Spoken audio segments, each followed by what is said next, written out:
Hello everyone, welcome to my channel. आज हम पढ़ेंगे difference between rate of reaction और किसके बारे में, रेट ऑफ रिएक्शन और रेट कांस्टेंट के बारे में। पिछली वीडियो में मैंने आपको पढ़ाया था रेट लॉ तक। आज हम इससे आगे पढ़ेंगे और आज के जो टॉपिक्स है वो बहुत ज़्यादा इम्पॉर्टेंट है, सो आप नोट कर लेना। तो ये है डिफरेंस। आज हम पढ़ेंगे difference between rate of reaction and rate constant के बारे में। तो सबसे पहले हम इसका डिफरेंस करेंगे, ठीक है। इसके लिए आपको पता होना चाहिए रेट ऑफ रिएक्शन क्या होता है, रेट कांस्टेंट। जो पिछली वीडियोस में मैंने दोनों को एक्सप्लेन किया है, रेट ऑफ रिएक्शन को भी और रेट कांस्टेंट को भी। तो मैं फिर से बता देती हूँ, रेट ऑफ, जब भी हम डिफरेंस करते हैं तो उसमें सबसे पहले हमने क्या करना है, डेफिनेशंस लिखनी है। दोनों की डेफिनेशन लिखनी है। एक पॉइंट आपको तभी मिल जाता है, एक पॉइंट आपका तभी बन जाता है जब हम उनकी डेफिनेशंस लिखते हैं। तो सबसे पहला है रेट ऑफ रिएक्शन का पहला पॉइंट। रेट ऑफ रिएक्शन क्या होता है? रेट ऑफ रिएक्शन होता है change in concentration in any one of the reactant और प्रोडक्ट्स। कंसंट्रेशन में चेंज होना, रिएक्टेंट की जो कंसंट्रेशन है उसका चेंज होना विद रिस्पेक्ट टू टाइम, उसको हम बोलते हैं रेट ऑफ ए रिएक्शन। तो कंसंट्रेशन अपॉन टाइम क्या हो गया, कंसंट्रेशन अपॉन टाइम, उसको हम बोलते हैं रेट ऑफ ए रिएक्शन। तो पहला पॉइंट है the change, rate of reaction का, the change in any one of the reactants and products per unit time is called rate of a reaction. और दूसरी तरफ है हमारा रेट कांस्टेंट। रेट कांस्टेंट क्या होता है? रेट कांस्टेंट भी रेट ऑफ ए रिएक्शन होता है, जिसमें हम जो है रिएक्टेंट्स की जो मोलर कंसंट्रेशन है उनको यूनिटी लेते हैं। जब हम मोलर कंसंट्रेशन रिएक्टेंट्स की हम मोलर कंसंट्रेशन होती है, जब हम उसको यूनिटी लेते हैं तो उसको हम बोलते हैं रेट कांस्टेंट। उसको हम क्या बोलते हैं? Rate constant. When molar concentration of each of the reactant is taken as unity. और इसको हमेशा रिप्रेजेंट किया जाता है के से, इसको हम रिप्रेजेंट करते हैं के से, ठीक है। सेकेंड पॉइंट है हमारा, जो रेट ऑफ ए रिएक्शन है it depends upon the initial concentration of the reactants. जो रेट ऑफ रिएक्शन है वो डिपेंड करता है इनिशियल कंसंट्रेशन ऑफ रिएक्टेंट पे, रिएक्टेंट की इनिशियल कंसंट्रेशन पे डिपेंड करता है रेट ऑफ रिएक्शन। और दूसरी तरफ जो रेट कांस्टेंट होता है वो इंडिपेंडेंट होता है इनिशियल कंसंट्रेशन पे, रिएक्टेंट की इनिशियल कंसंट्रेशन पे इनके इंडिपेंडेंट होता है, ये डिपेंड नहीं करता है इनिशियल कंसंट्रेशन पे। और थर्ड पॉइंट हम इसकी यूनिट लिख लेंगे, ठीक है। रेट ऑफ रिएक्शन की यूनिट, रेट ऑफ रिएक्शन की यूनिट क्या होती है? कंसंट्रेशन अपॉन टाइम, उससे हम बनाएंगे। कंसंट्रेशन को हम मोल पर लीटर लेते हैं, अपॉन टाइम, टाइम की यूनिट सेकेंड, तो मोल पर लीटर, सेकेंड को ऊपर ले गए तो पर सेकेंड हो गया, मोल पर लीटर पर सेकेंड। तो रेट ऑफ रिएक्शन, रेट की यूनिट क्या होती है? It's units are always mole per litre पर सेकेंड। और दूसरी तरफ जो रेट कांस्टेंट है, रेट कांस्टेंट की जो यूनिट होती है वो डिपेंड करती है ऑर्डर ऑफ रिएक्शन में। ऑर्डर ऑफ रिएक्शन हम आगे पढ़ेंगे। जो रेट कांस्टेंट, आपने याद रखना है, जो रेट कांस्टेंट की यूनिट होती है वो डिपेंड करती है ऑर्डर ऑफ रिएक्शन पे, ठीक है। एक बार मैं फिर से रिपीट करती हूँ, क्या होता है रेट ऑफ रिएक्शन? क्या होता है rate of reaction? Number one, the change in any one of the reactant and products per unit time is called rate of reaction. और दूसरी तरफ rate constant, rate of a reaction when molar concentration of each of the reactant is taken as unity and it is always represented by K, ठीक है। और second point है it depends upon the initial concentration of the reactants, और दूसरी तरफ it is independent of the initial concentration of the reactants. और third point, इसकी unit जो होती है ऑलवेज मोल पर लीटर पर सेकेंड होती है, और दूसरी की डिपेंड करती है ऑर्डर ऑफ द रिएक्शन पे, ठीक है। तो अब हम पढ़ेंगे, बहुत इंपॉर्टेंट है नोट करना, ऑर्डर ऑफ ए रिएक्शन, और ये हमेशा एग्जाम में आता है। ऑर्डर ऑफ ए रिएक्शन, पहले मैं आपको एग्जांपल से समझाती हूँ, फिर मैं इसकी डेफिनेशन करवाऊंगी आपको। ऑर्डर ऑफ रिएक्शन होता क्या है और इसको हम एग्जाम्पल में से समझेंगे, ठीक है। हमें दिया है एक जनरल इक्वेशन दिया है, हमारे को जनरल रिएक्शन लिख दिया हमने, ठीक है। ये हमारा जनरल रिएक्शन है। तो हम इसको रेट लॉ के हिसाब से कैसे लिखते हैं? के और कंसंट्रेशन, के लिखते हैं, पहले रेट कांस्टेंट के लिखेंगे, फिर कंसंट्रेशन जो दी होगी, ये कंसंट्रेशन होती है, कंसंट्रेशन जो दी होगी, और कंसंट्रेशन ये होती है, जो कंसंट्रेशन हमें दी होती है उसके ऊपर हम लिखते हैं, पावर में आ जाता है इसका कोफिशिएंट, पावर में लिखते हैं, ठीक है। फिर से ब्रैकेट, उसके बाद अगली जो कंसंट्रेशन है वो है ये Q, और इसका जो कोफिशिएंट है वो पावर में चले जाता है। उसके बाद अगली कंसंट्रेशन R, और इसका जो कोफिशिएंट है वो पावर में चले जाएगा। तो ये हम इस प्रकार से हम लिखते हैं आपका rate of a reaction according to rate law. Rate law के हिसाब से हम ऐसे लिखते हैं रेट ऑफ ए रिएक्शन, ठीक है। तो ऑर्डर ऑफ रिएक्शन क्या बोलता है? ऑर्डर ऑफ रिएक्शन बोलता है the sum of the powers. जो ऑर्डर ऑफ रिएक्शन क्या होता है, जब हम पावर्स का सम करते हैं उसी को हम बोलते हैं ऑर्डर ऑफ रिएक्शन। अगर यहाँ पे पी क्यू आर की जगह 1 1 1 होता तो हम इनका सम करते, 1 + 1 + 1 तो 3 आ जाता। तो ऑर्डर ऑफ रिएक्शन क्या हो गया? 3। ये होता है ऑर्डर ऑफ रिएक्शन। क्या होता है? ऑर्डर ऑफ रिएक्शन होता है द सम, लिखेंगे the sum of the powers to which the concentration terms are raised in the rate law equation to express the observed rate of the reaction is called order of reaction, ठीक है। ये होता है order of reaction, मतलब कि powers का सम, जो भी आपकी पावर्स है उनको सम करके जितनी भी उसकी संख्या आती है वो हमारा ऑर्डर हो जाता है, उसको हम बोलते हैं order of reaction. For example यहाँ देखेंगे, फॉर एग्जांपल हमने जब भी ऑर्डर निकालना है, हमारे को रिएक्शन दिया होगा, ठीक है, तो हम सबसे पहले उसका रेट लिखेंगे। रेट कैसे लिखेंगे? According to rate law. Rate law के हिसाब से हम लिखते हैं के रेट कांस्टेंट, फिर आगे रिएक्टेंट की कंसंट्रेशन ब्रैकेट में N2O5A। तो इसका ऑर्डर क्या होगा? इसकी पावर 1 है तो इसका ऑर्डर भी 1 होगा, ठीक है। ये होता है हमारा ऑर्डर ऑफ ए रिएक्शन, ठीक है। अब ऑर्डर ऑफ रिएक्शन भी कई टाइप्स के होते हैं। सबसे पहले हम पढ़ेंगे रिएक्शन ऑफ फर्स्ट ऑर्डर, ठीक है। Reaction of first order. First order reaction क्या होता है? फर्स्ट ऑर्डर रिएक्शन मतलब कि पावर का सम अगर 1 आता है तो फर्स्ट ऑर्डर रिएक्शन, अगर पावर 1 होती है तो भी फर्स्ट ऑर्डर रिएक्शन, उसे हम बोलते हैं फर्स्ट ऑर्डर रिएक्शन, अगर पावर का सम 1 आता है। फॉर एग्जाम्पल हमारे पास रिएक्शन है, ये हमने फर्स्ट ऑर्डर रिएक्शन का एग्जाम्पल लिखना है, जैसे N2O5 है, ये देता है हमारे को 2NO2 और ½ O2, ठीक है। तो रेट क्या हो जाएगा? K N2O5, और इसकी पावर क्या है? 1। अगर इसकी पावर 1 है तो ये क्या हो गया? First order reaction. क्या है ये? First order reaction.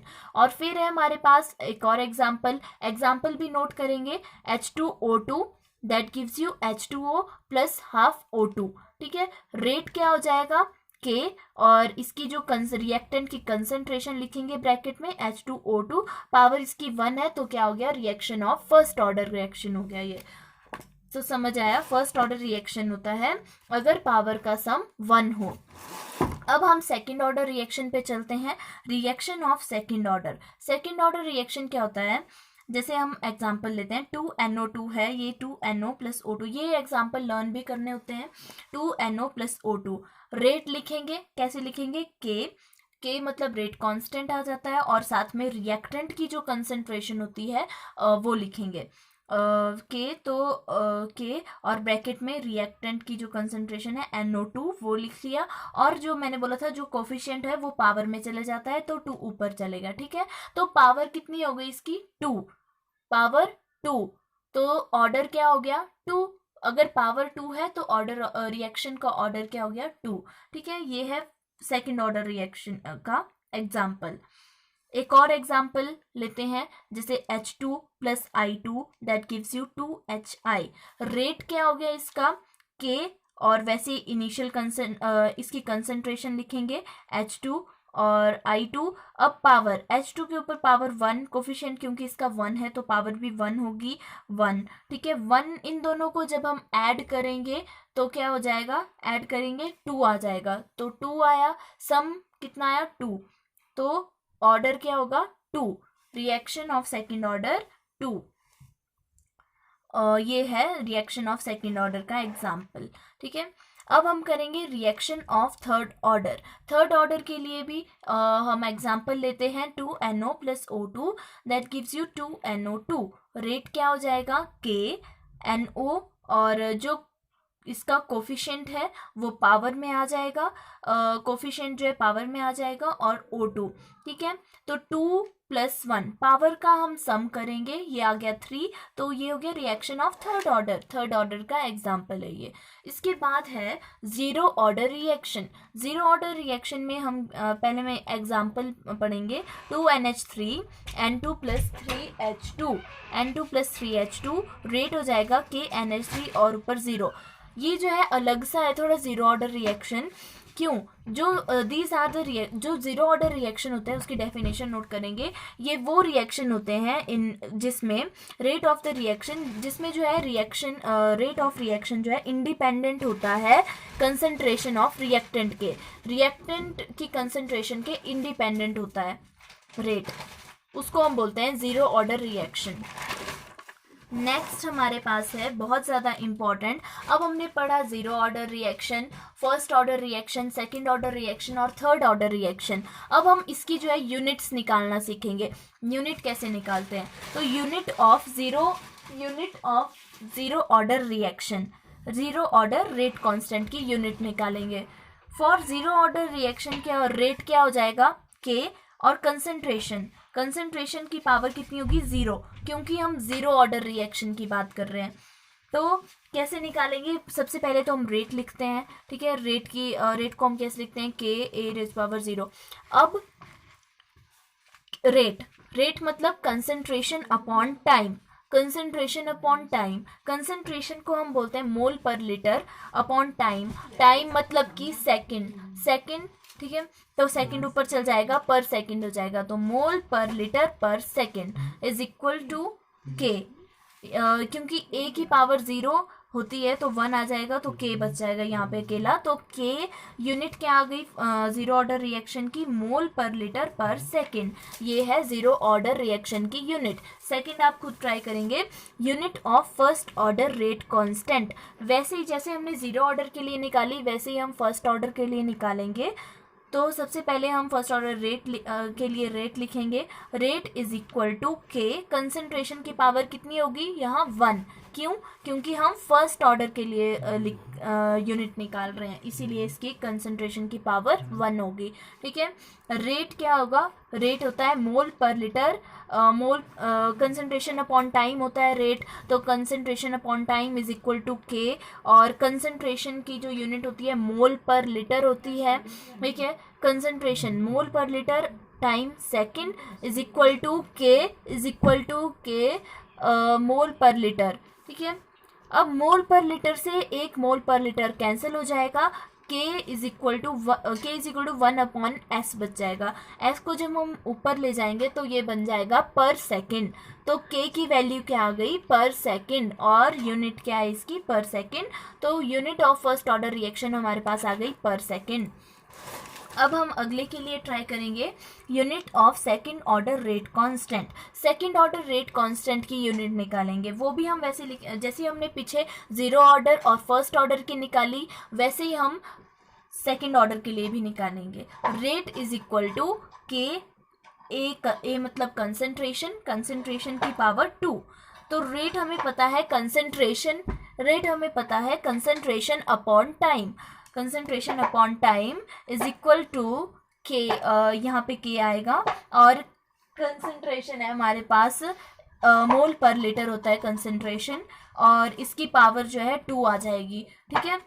तो इसके बाद क्या है? कंसंट्रेशन होता है mole per litre upon second is equal to K mole per litre, और इसकी पावर 2।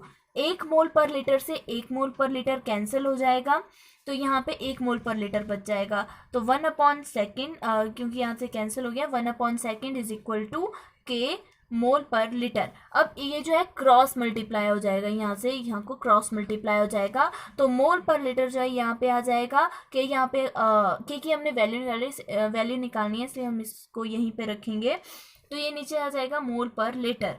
फिर हम इसकी वैल्यू को जो है ऊपर ले जाएंगे, जैसे ये यहाँ से आ गया, तो सबसे पहले हम लीटर को जब हम ऊपर ले जाएंगे तो ये लीटर बन जाएगा, पर लीटर है, ऊपर जाके लीटर बन जाएगा। मोल मोल जो है यहाँ पे अकेला है, तो ऊपर जाके इसको जो है पर मोल हो जाएगा, ऊपर जाके सेकंड का पर सेकंड हो जाएगा। तो हमने यूनिट निकाल ली, unit of second order rate constant की। सेकंड ऑर्डर रेट कांस्टेंट की यूनिट क्या आ गई, लीटर पर मोल पर सेकंड। उसके बाद हम अगली सेम इसी तरह निकालेंगे, unit of third order rate constant unit of third order rate constant.